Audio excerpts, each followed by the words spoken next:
Nigeria में America की air strike की खबर ने पूरी दुनिया का ध्यान अपनी ओर खींच लिया है और अब हर कोई यही पूछ रहा है कि आखिर अमेरिका ने इतनी बड़ी कार्रवाई क्यों की और इसके पीछे असली वजह क्या है। दरअसल अमेरिकी राष्ट्रपति डोनाल्ड ट्रंप ने खुद सामने आकर बताया कि उत्तर पश्चिमी नाइजीरिया में आईएसआईएस से जुड़े आतंकी लगातार आम लोगों को, खासकर ईसाई समुदाय को निशाना बना रहे थे और उनके मुताबिक हालात इतने गंभीर हो चुके थे कि ये अस्तित्व का संकट बन गया था।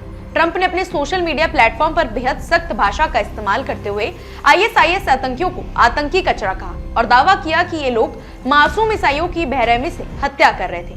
उन्होंने ये भी कहा कि अक्टूबर और नवंबर में ही नाइजीरिया को चेतावनी दे चुके थे कि अगर हिंसा नहीं रुकी तो अमेरिका सैन्य कार्रवाई करेगा और अब वही हुआ।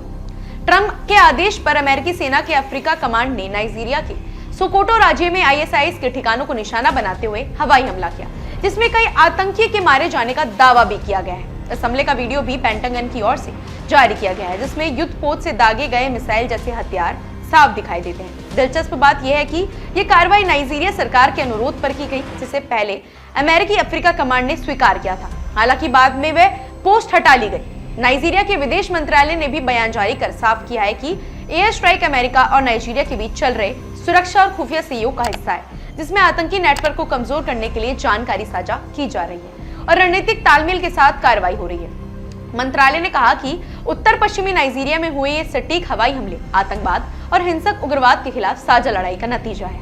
हालांकि नाइजीरिया सरकार का ये भी कहना है कि देश में हिंसा सिर्फ किसी एक धर्म के खिलाफ नहीं, बल्कि आतंकी संगठन मुसलमानों और ईसाइयों दोनों को निशाना बनाते हैं और अमेरिका का ये दावा है कि केवल ईसाइयों को टारगेट किया जा रहा है, पूरी तस्वीर नहीं दिखाता।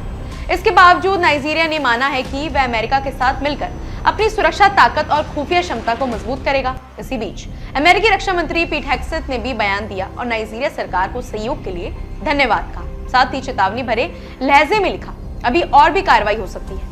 ये बयान साफ संकेत देता है कि अमेरिका फिलहाल पीछे हटने के मूड में नहीं है। इस पूरी कहानी के बीच नाइजीरिया की जमीनी सच्चाई भी अहम है। देश की आबादी लगभग आधी मुस्लिम और आधी ईसाई है। उत्तर में ज्यादातर मुसलमान रहते हैं और दक्षिण में ईसाई, और कई इलाकों में बोको हराम और आईएसआई से जुड़े गुट लंबे समय से हिंसा फैला रहे हैं। हाल ही में नाइजीरिया के उत्तर पूर्वी इलाके में एक मस्जिद में हुए आत्मघाती हमले में कई लोगों की मौत और दर्जनों के घायल होने की खबर भी आई, जिससे साफ है कि हालात कितने जटिल हैं। क्रिसमस के मौके पर नाइजीरिया के राष्ट्रपति बोला टिनुबू ने शांति की अपील करते हुए कहा कि वह सभी धर्मों के लोगों की सुरक्षा और धार्मिक आजादी के लिए प्रतिबद्ध है। उधर ट्रंप ने क्रिसमस डे पर अपने फ्लोरिडा स्थित क्लब से ये बयान जारी कर साफ कर दिया कि उनके नेतृत्व में कट्टरपंथी आतंकवाद को बर्दाश्त नहीं किया जाएगा।